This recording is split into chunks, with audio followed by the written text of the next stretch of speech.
ಮನವೆಲ್ಲವೂ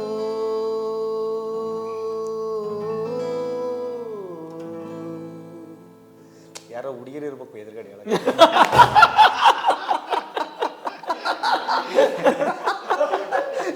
ಏನಂದರೆ ಈ ಆ್ಯಕ್ಚುಲಿ ಇದು ನಮ್ಮ ಎಕ್ಸ್ಪೀರಿಯನ್ಸ್ಗಳು ಇಟ್ಕೊಂಡು ಕಟ್ಟಿದ ನಾಟಕ. ಇದು ಯಾವುದೋ ಸ್ಕ್ರಿಪ್ಟೆಡ್ ಅಲ್ಲ ಅಥವಾ ಯಾರೋ ಬರ್ದಿದ್ದ ನಾಟಕ ಅಲ್ಲ, ನಮ್ಮ ಎಕ್ಸ್ಪೀರಿಯನ್ಸ್ಗಳು ಇಟ್ಕೊಂಡು ಕಟ್ಟಿದ ನಾಟಕದಿಂದ. ಅಂದರೆ ಈ ನಾಟಕದಲ್ಲಿ ಮಿತ್ ಇದೆ, ಮೆಮೊರೀಸ್ ಇದೆ, ಮತ್ತು ಈ ಕಮ್ಯುನಿಟಿ ಹಿನ್ನೆಲೆಯಿಂದ ಬಂದಿರೋ ನಾಲೆಡ್ಜ್ ಇದೆ. ಬಟ್ ಆದರೆ ಯಾವ ಮನೆ ಒಳಗೆ ಕರೆದು ಕೂರ್ಸೋದಾಗಲಿ ಅಥವಾ ಒಳಗಡೆ ಲೋಟದಲ್ಲಿ ನೀರು ತುಂಬ್ಕೊಳ್ಳೋದಾಗಲಿ ಆ ಥರದ್ದು ಯಾವುದೂ ಮಾಡಿಲ್ಲ.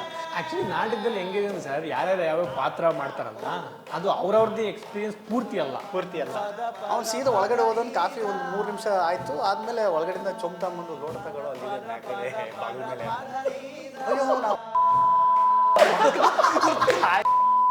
ಇನ್ನೇನೋ ಮಕ್ಕಳಿಗೆ ಇವು ನಮ್ಮನ್ನ ಇನ್ನು ಹೆಂಗಿರ್ಬೇಕಪ್ಪ ನಾವು ಅನಿಸಿ. ಅಂದರೆ ಯಥಾವತ್ತು ಅವ್ರವ್ರ ಆತ್ಮಕಥೆ ಅವ್ರು ಹೇಳ್ತಿದ್ದಾರೆ ಅಂತಾರೆ ಇಲ್ಲ ನಾಟಕದಲ್ಲಿ, ನಮ್ಗೆ ಹಂಗೆ ಕಾಣುತ್ತೆ. ನಾನು ಕಾಫಿನೇ ಕುಡಿಲಿಲ್ಲ ಗುರು, ಅವತ್ತೇ ನಾಟ ಮತಕವಲ್ಲ.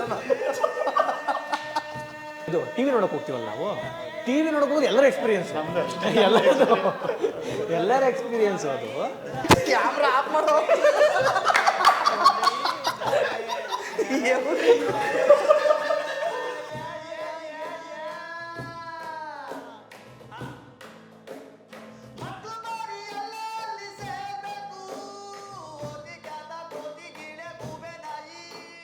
ಸರ್, ಇದು ಎಡಿಟ್ ಮಾಡಿ